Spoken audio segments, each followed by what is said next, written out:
بسم الله الرحمن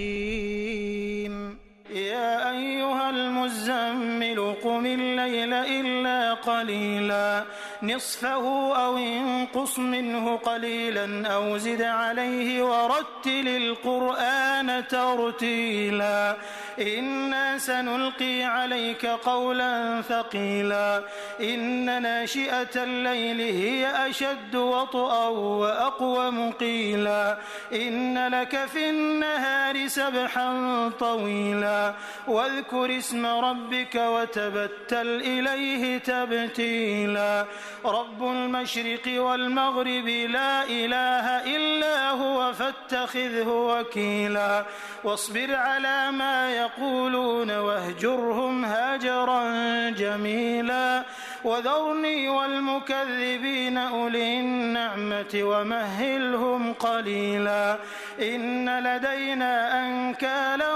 وجحيما وطعاما ذا غصة وعذابا أليما يوم ترجف الأرض والجبال وكانت الجبال كثيبا مهيلا إنا أرسلنا إليكم رسولا شاهدا عليكم كما أرسلنا إلى فرعون رسولا فعصى فرعون الرسول فأخذناه أخذا وبيلا فكيف تتقون إن كفرتم يوما يجعل الولدان شيبا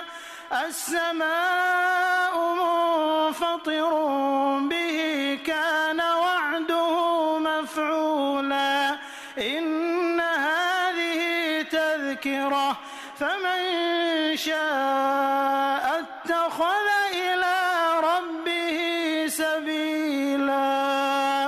إن ربك يعلم أنك تقوم أدنى من ثلثي الليل ونصفه وثلثه وطائفة من الذين معك والله يقدر الليل والنهار علم أن لن تحصوه فتاب عليكم فاقرؤوا ما تيسر من القرآن علم أن سيكون منكم مرضى وآخرون يضربون في الأرض يبتغون من فضل الله وآخرون يقاتلون في سبيل الله فاقرؤوا ما تيسر منه وأقيموا الصلاة وآتوا الزكاة وأقرضوا الله قرضا حسنا وما تقدموا لأنفسكم من خير تجدوه عند الله هو خيرا وأعظم أجرا واستغفروا الله إن الله غفور رحيم.